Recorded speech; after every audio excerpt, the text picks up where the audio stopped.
Hello friend, नमस्कार। एक बार फिर से आपका स्वागत है Y2 विकास क्लासेस में। जैसा कि आप लोग जानते हो कि हम लोग यहाँ पर BT-UP के न्यू पैटर्न पर आधारित MCQ बेस्ड क्वेश्चन कर रहे हैं।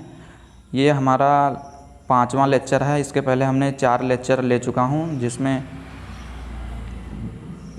BEE के मोस्ट इम्पॉर्टेंट क्वेश्चन का डिस्कस किया गया है। यदि आप उस वीडियो को नहीं देखे हो तो उस वीडियो को ज़रूर देखें, इसके बाद इस वीडियो पर आएँ। इसके पहले वाले वीडियो में हम लोगों ने जिस क्वेश्चन का डिस्कस किया था उसका PDF मैंने टेलीग्राम चैनल पर प्रोवाइड कर दिया गया है। आज हम लोग पुनः उसी क्रम में 20 इम्पॉर्टेंट क्वेश्चन को देखने वाले हैं, जो कि इस प्रकार होगा। तो चलो देख ही लेते हैं क्या है हमारा क्वेश्चन। यदि आप चैनल पर नए हो तो चैनल को सब्सक्राइब करो एंड बेल आइकन को प्रेस करके उसे ऑल पर सेलेक्ट कर लो, जिससे हमारी आने वाली वीडियो आप तक सबसे पहले पहुंचे। तो हम लोग शुरू करते हैं। पहला क्वेश्चन दिया गया है, परिपथ में क्या होने पर अध्यारोपण सुपरपोजिशन थ्योरम का प्रयोग किया जाता है। इसके पहले वाले वीडियो में हम लोगों ने मैक्सिमम पावर ट्रांसफ़र रूल को पढ़ा था। इस वीडियो में हम लोग ज़्यादा superposition theorem, Thevenin theorem, Norton theorem के बारे में डिस्कस करेंगे। तो हम लोग देख लेते हैं कि सुपरपोजिशन थ्योरम क्या होता है।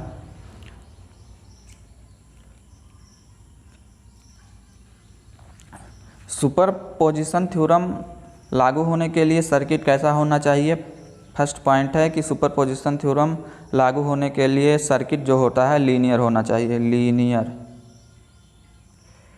लीनियर सर्किट क्या होता है उसके बारे में हम लोग आगे डिस्कस करेंगे। क्वेश्चन आगे डाला गया है लीनियर के बारे में।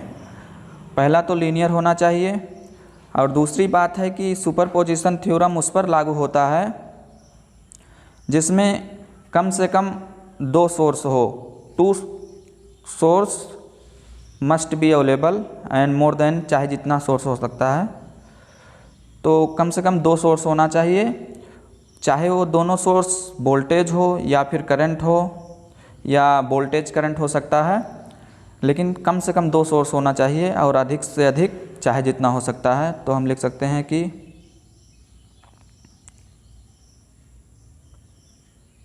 2 और मोर देन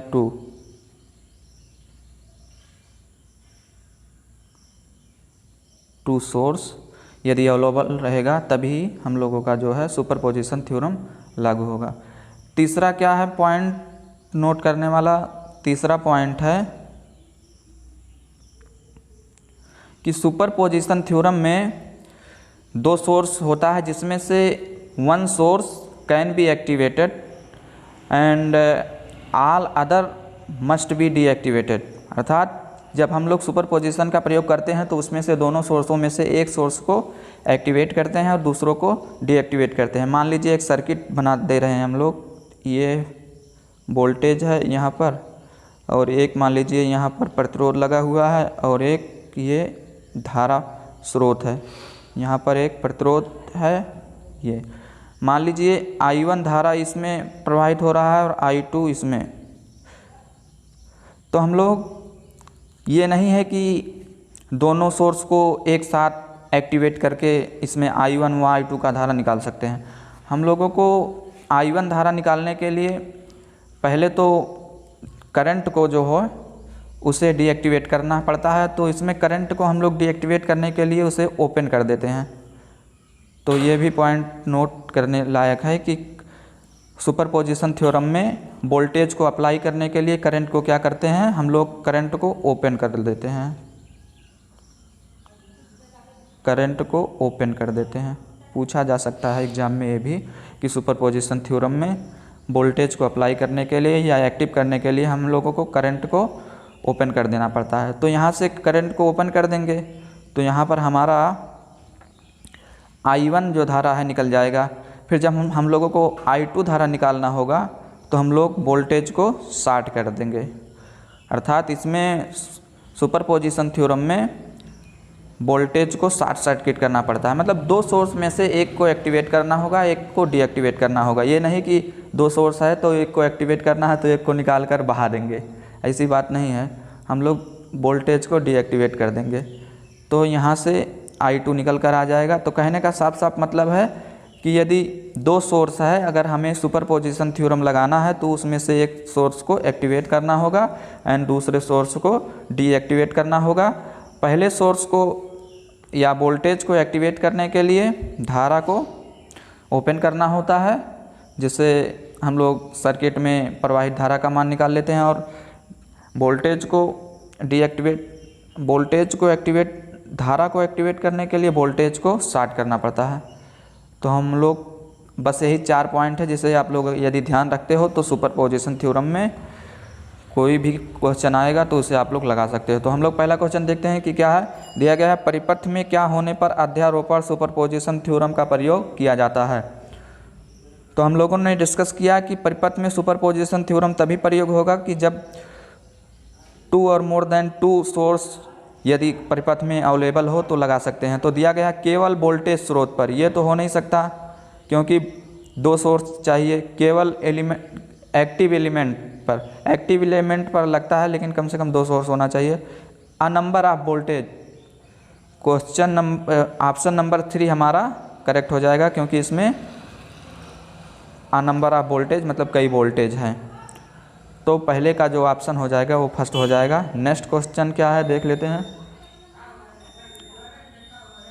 नेक्स्ट क्वेश्चन में दिया गया है निम्नलिखित में एक नोट को किस प्रकार परिभाषित किया जा सकता है।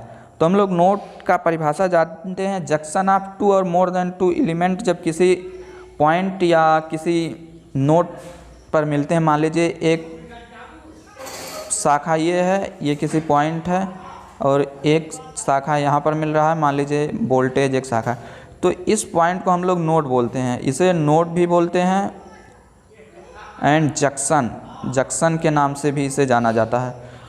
तो यदि नोड की परिभाषा देखें तो हो जाएगा junction of 2 more than 2 element, 2 या 2 से अधिक एलिमेंट को जब जुड़ा होता है किसी बिंदु पर या किसी जंक्शन पर तब उसे हम लोग नोड बोलते हैं। नेक्स्ट क्वेश्चन है कि एक रैखिक परिपथ होता है जिसका पैरामीटर। तो हम लोग बात करें कि रैखिक परिपथ क्या होता है। तो रैखिक परिपथ वह होता है जिसमें धारा और वोल्टेज का मान बदलने पर रेजिस्टेंस का मान समान रहे, उसे हम लोग रैखिक परिपथ बोलते हैं। जैसे मान लीजिए एक सर्किट लगा हुआ है 2 ओम का और यहाँ पर 4 वोल्टेज का एक स्रोत है। तो यहाँ से I का वैल्यू जो होगा क्या होगा, I is equal to V/R होता है। तो यहाँ से क्या हो जाएगा 4/2 अर्थात 2 एम्पियर। यदि हम लोग वोल्टेज को चेंज कर दें, यदि हम लोग यहाँ पर 8 वोल्टेज का सोर्स लगा दें तो धारा का जो मान हो जाएगा वो क्या हो जाएगा 8/2 अर्थात 4 एम्पियर। तो हम लोग देख रहे हैं कि यदि वोल्टेज का मान बदलने पर या धारा का मान बदलने पर जो प्रतिरोध है उसका मान नहीं बदल रहा है।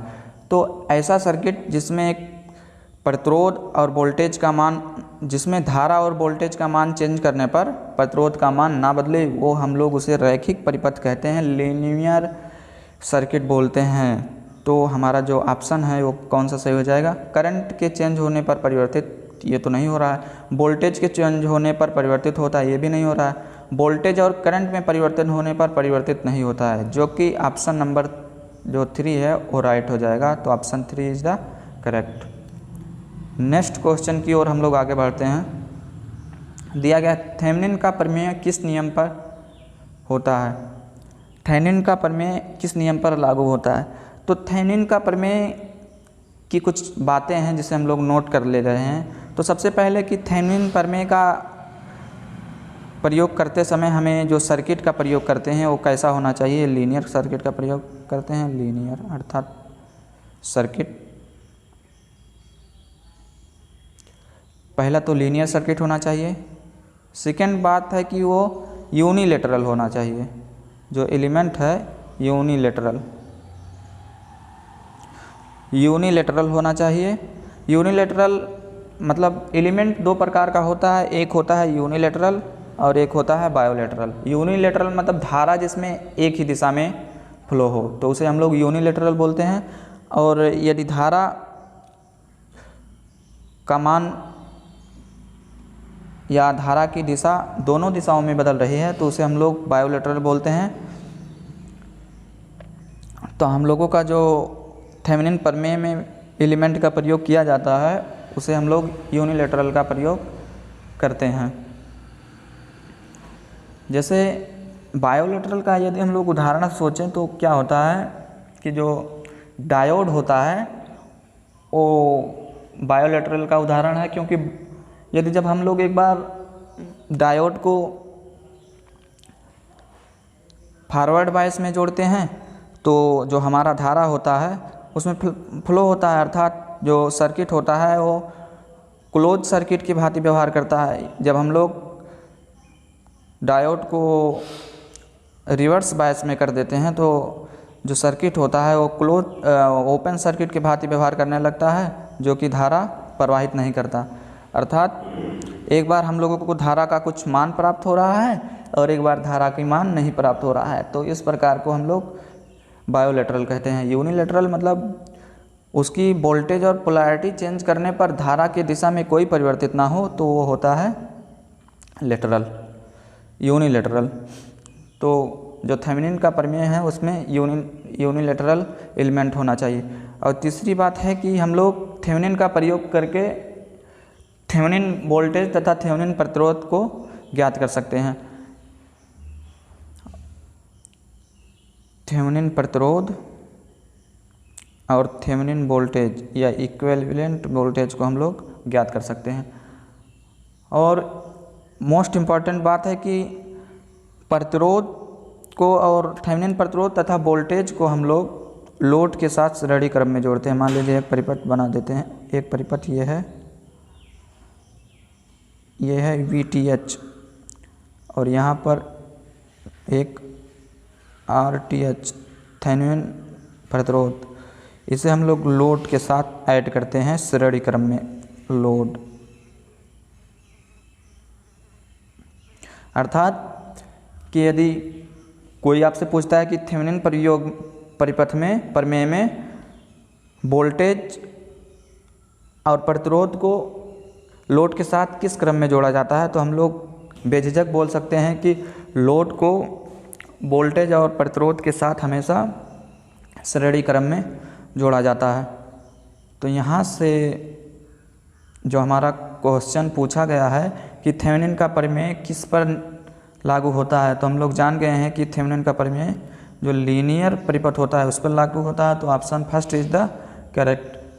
अगले क्वेश्चन की ओर बढ़ते हैं। अगला क्वेश्चन दिया गया है कि 2, 4, 5, 20 ओम समांतर क्रम में जुड़े हुए हैं तो तुल्य प्रतिरोध क्या होगा। हम लोगों ने तुल्य प्रतिरोध के बारे में, यदि वह समांतर क्रम में जुड़ा है तो उसके बारे में डिस्कस कर चुके हैं। उसका फार्मूला होता है 1/R = 1/R1, 1/R2, 1/R3 1/RN तक। तो यहाँ पर हो जाएगा 1/2 + 1/4 + 1/5 + 1/20। तो यहाँ से जो एलसीएम निकल कर आएगा वो 20 हो जाएगा। तो यहाँ से आया ये 20 में 2 से डिवाइड करेंगे तो 10 आएगा, 4 से करेंगे तो 5 आएगा, 5 से करेंगे तो 4 आएगा और 20 से करेंगे तो 1 आएगा। तो यहाँ से क्या हो गया 1, 4, 5, 5, 10, 10, 10, 20/20 यहाँ से कैंसिल आउट होकर 1, अर्थात तुल्य प्रतिरोध जो आया वो हमारा आया 1 ओम। तो ऑप्शन नंबर 2 करेक्ट हो जाएगा। नेक्स्ट क्वेश्चन देख लेते हैं क्या है।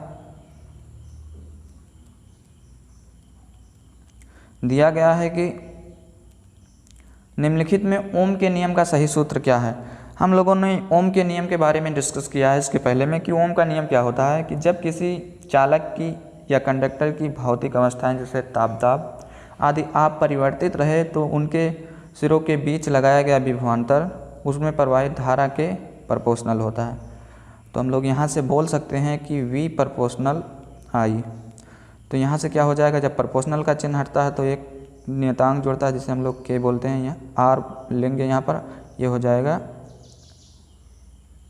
आई, तो यहाँ से निकल के आया V is equal to I R, तो ऑप्शन 1 करेक्ट हो जाएगा। तो नेक्स्ट क्वेश्चन हम लोग देख ही लेते हैं क्या है। सुपरपोजिशन थ्योरम का परिपथ में किया जाता है। तो सुपरपोजिशन थ्योरम का प्रयोग, इसके पहले हम लोगों ने डिस्कस किया कि सुपरपोजिशन थ्योरम का प्रयोग उस दशा में किया जाएगा जब जो परिपथ होगा वो लीनियर होगा, अर्थात वोल्टेज और करंट का मान चेंज होने पर प्रतिरोध का मान चेंज ना हो, अर्थात लीनियर सर्किट हो। नेक्स्ट क्वेश्चन क्या है, निम्नलिखित में कौन सा कैपेसिटेंस के लिए सही सूत्र है। तो हम लोग जानते हैं जो Q इज इक्वल टू क्या होता है, C इंटू वी, तो यहाँ से C निकल कर क्या आ जाएगा, Q अपान V। तो राइट आंसर फर्स्ट हो जाएगा जो कि करेक्ट है। नेक्स्ट क्वेश्चन देख लेते हैं क्या है, निम्नलिखित में से ऊर्जा को वैद्युत ऊर्जा के रूप में संग्रहित करने की क्षमता क्या है। निम्नलिखित में से एनर्जी को इलेक्ट्रिक चार्ज के रूप में संग्रहित करने की क्षमता जो होती है वो कैपेसिटर में होती है, क्योंकि जो कैपेसिटर होता है वो इलेक्ट्रिक चार्ज को संग्रहित करता है और जो इंडक्टर होता है, अर्थात बात करें कैपेसिटर, जो कैपेसिटर होता है वो क्या करता है, वो इलेक्ट्रिक चार्ज को संग्रहित करता है, और जो इंडक्टर होता है, इंडक्टर वो मैग्नेटिक चार्ज को संग्रहित करता है। तो हम लोग यहाँ से दो बातों को दिमाग में रख सकते हैं कि जो कैपेसिटर होता है वो इलेक्ट्रिक चार्ज को संग्रहित करता है और जो इंडक्टर होता है वो मैग्नेटिक चार्ज को संग्रहित करता है। तो हमारा राइट जो आंसर हो जाएगा, दिया गया है कि विद्युत चार्ज अर्थात इलेक्ट्रिक चार्ज को कौन संग्रहित करता है, तो कैपेसिटर हो जाएगा इसका राइट आंसर। तो क्वेश्चन का third option is the correct. Next question देख ही लेते हैं, फैरेड की एसआई यूनिट क्या होती है। तो फैरेड की एसआई यूनिट किसका है, हम लोग जानते हैं जो संधारित्र की एसआई यूनिट होता है वो फैरेड होता है, तो संधारित्र करेक्ट हो जाएगा। नेक्स्ट क्या है, निम्नलिखित में से कौन सा समांतर संधारित्र के लिए सही सूत्र है। समांतर संधारित्र के लिए सही सूत्र जो होता है वो क्या होता है, समांतर संधारित्र जो फार्मूला होता है वो क्या होता है, एप्सिलॉन A अपान D, जो कि हमारा फर्स्ट ऑप्शन में दिया गया है। तो first option is the correct हो जाएगा। समांतर संधारित्र के लिए सही सूत्र first option correct. Next question क्या है, यदि 30 माइक्रोफैरड वाले संधारित्र श्रेणी क्रम में जोड़े हैं तो कुल धारिता क्या होगी। जब हम लोग धारिता को श्रेणी या समांतर क्रम में जोड़ते हैं संधारित्र को, तो संधारित्र को श्रेणी क्रम में जोड़ने से जो हमारा तुल्य संधारित्र का फार्मूला निकल कर आता है वो होता है 1/C is equal to 1/C1 1/C2 ... 1/Cn, अर्थात ये प्रतिरोध के समांतर एवं श्रेणी क्रम के संयोजन का ठीक रेसिप्रोकल या कह सकते हो उल्टा होता है। हम लोग जानते हैं कि जब प्रतिरोध को सर्किट में श्रेणी क्रम में लगाते हैं तो डायरेक्ट उनको जोड़ लेते हैं, लेकिन जब हम लोग धारिता को लगाते हैं तो उसे हम लोग इस प्रकार देखते हैं। तो ये हो जाएगा कि 1/C is equal to 1/30 plus 1/30 plus 1/30, अर्थात इसका एलसीएम निकल कर आया 30 और 1 + 1 + 1, अर्थात ये C इज इक्वल टू हो गया 30/3। तो यहाँ से निकल कर आया ये 10 माइक्रोफैरड। तो ऑप्शन 1 में हमारा राइट आंसर दिया गया है, तो option 1 is the correct. Next question देखते हैं क्या है, 4 माइक्रोफैरड के 3 संधारित्र को समांतर क्रम में जुड़ा है। तो हम लोग जानते हैं कि संधारित्र को जब हम लोग समांतर क्रम में जोड़ते हैं तो उसका टोटल जो संधारित्र होता है उसका हम लोग योग कर लेते हैं। तो यहाँ पर C1 C3 is equal to 12 4 4 4, अर्थात 12, अर्थात 12 is equal to correct answer. तो 2 हमारा जो है कि राइट आंसर हो जाएगा। नेक्स्ट क्या है, थेवेनिन के तुल्यांक परिपथ में होता है। तो हम लोगों ने बात किया कि थेवेनिन का जो तुल्यांक प्रतिरोध होता है उसमें वोल्टेज स्रोत और श्रेणी प्रतिबाधा होता है, जो हम लोगों ने इसके पहले बात कर चुके हैं। नेक्स्ट क्वेश्चन हम लोग देख लेते हैं क्या दिया गया है। दिया गया किरचॉफ नियम निम्न पर लागू होता है। तो हम लोग जानते हैं जो किरचॉफ लॉ होता है, केबीएल की बात करें या केसीएल की बात करें, वो डायरेक्ट करंट और अल्टरनेटिव करंट दोनों पर लागू हो सकता है, अर्थात जो ऑप्शन 2 है वो करेक्ट हो जाएगा। नेक्स्ट क्वेश्चन है कि आश्रित स्रोत को परिपथ में छोड़कर जब वोल्टेज स्रोत को शॉर्ट सर्किट द्वारा प्रतिस्थापित कर दिया जाता है और धारा स्रोत को ओपन सर्किट द्वारा प्रतिस्थापित कर दिया जाता है तो प्रयुक्त थ्योरम होता है। हमने इस क्वेश्चन के पहले क्वेश्चन में बात किया कि जो सुपरपोजिशन थ्योरम होता है उसमें मिनिमम जो होता है वो 2 सोर्स होना चाहिए, मैक्सिमम कितना भी सोर्स हो ये सुपरपोजिशन थ्योरम उसे अप्लाई कर देता है। लेकिन उसकी शर्त क्या है, जितना भी सोर्स लगा होगा उसमें हम लोगों को किसी एक सोर्स को पहले एक्टिवेट करना होगा, बाकी सोर्स को डीएक्टिवेट करना होगा। तो इसमें क्वेश्चन के अकॉर्डिंग जो थ्योरम है वो क्या हो जाएगा, सुपरपोजिशन थ्योरम। इसके पहले हम लोगों ने डिस्कस कर चुके हैं। तो नेक्स्ट क्वेश्चन क्या हो जाएगा, सुपरपोजिशन थ्योरम निम्नलिखित में लागू नहीं होता है। तो हम लोगों ने बात किया कि जो सुपरपोजिशन थ्योरम है कम से कम एक सोर्स से 2 सोर्स और 2 से अधिक सोर्स हो सकता है, लेकिन पावर का जो रिलेशन हो जिस भी सोर्स में, वो सोर्स सुपरपोजिशन थ्योरम को अप्लाई नहीं करता। ये पॉइंट मोस्ट इम्पॉर्टेंट है कि निम्नलिखित में से कौन सा ऐसा फार्मूला है या कह सकते हो कि रूल है जो कि सुपरपोजिशन थ्योरम को अप्लाई नहीं करता। तो हमारा जो पावर रिलेशन का फार्मूला होता है वो सुपरपोजिशन थ्योरम को अप्लाई नहीं करता। तो option 1 is the correct. Next question की ओर हम लोग आगे बढ़ते हैं। इनमें से कौन सा आदर्श वोल्टेज स्रोत की प्राथमिक विशेषता है। तो हम लोगों ने इसके पहले वाले वीडियो में आदर्श वोल्टेज अर्थात आइडियल वोल्टेज और आइडियल करंट के बारे में बात किया है। इसके पहले वाले वीडियो में हम लोगों ने इसके बारे में फुल डिस्कशन किया है। इसमें भी थोड़ा हम लोग जान लेते हैं कि आदर्श वोल्टेज क्या होता है और आदर्श करंट क्या होता है। यदि बात करें कि आदर्श करंट की बात करें, आइडियल करंट, तो जो आइडियल करंट होता है उसका जो प्रतिरोध होता है वो अनंत होता है। क्यों? क्योंकि आइडियल करंट हम लोग उसे बोलते हैं जो कि अपना संपूर्ण जो करंट होता है वो अपने लोड को प्रवाहित कर दे। मान लीजिए हम लोग एक सर्किट बनाते हैं, ये सर्किट है और ये यहाँ पर लोड प्रतिरोध लगा हुआ है। तो जो आइडियल करंट होता है वो टोटल जो अपना करंट होता है वो लोड को दे देता है। लोड में चाहे जो लगा हो, हम लोग घर में यूज करते हैं जो वस्तु वो भी कुछ भी लगा हो सकता है। तो यहाँ पर बात करें कि करंट की, आदर्श करंट की, तो उसका जो प्रतिरोध होता है वो अनंत होता है। हम लोग ये भी जानते हैं कि करंट कहाँ जाना पसंद करता है, जहाँ प्रतिरोध का मान कम होता है। तो यहाँ पर यदि ये पूरा अपना करंट लोड को दे रहा है RL को, तो कहने का मतलब यहाँ पर प्रतिरोध अधिक है, तभी तो ये RL को टोटल पर धारा दे रहा है। तो यहाँ से ये R का जो वैल्यू होगा इन्फिनिटी हो जाएगा। इसी प्रकार होता है आइडियल वोल्टेज। आइडियल वोल्टेज में क्या होता है कि फार्मूला क्या होता है, V is equal to IR। तो आइडियल वोल्टेज वो होता है जो अपना टोटल वोल्टेज किसी लोड को प्रोवाइड कर दे। तो जो आइडियल वोल्टेज होता है उसका जो प्रतिरोध होता है वो शून्य होता है, तभी तो वो टोटल वोल्टेज किसी दूसरे को देगा।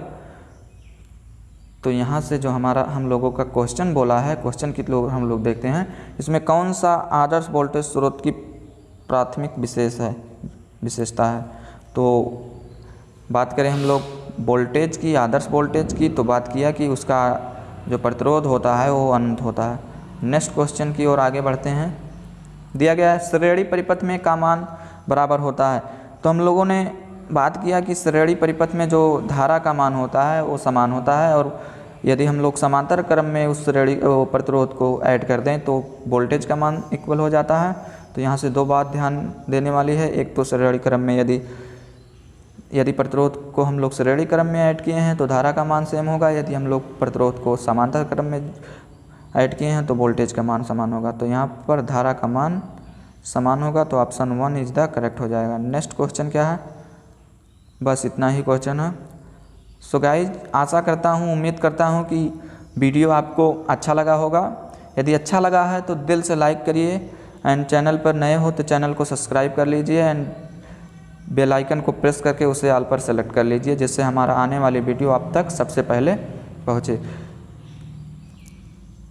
यदि आप लोग चाहते हो कि इसका PDF आप लोगों को कहाँ मिलेगा, तो हम लोगों ने चर्चा किया है इसके पहले वाले भी वीडियो में कि हम लोगों का जो PDF है वो टेलीग्राम चैनल पर प्रोवाइड कर दिया जाता है। यहाँ पर हम लोगों को ऑनलाइन वीडियो के साथ साथ इसका PDF भी मिल जाता है। इसलिए यदि आपको वीडियो अच्छा लगे तो अपने दोस्तों के साथ इस वीडियो को शेयर करना मत भूलिए। Thank you for watching. जय Hind, Vande Mataram, bye bye, take care, खुश रहिए।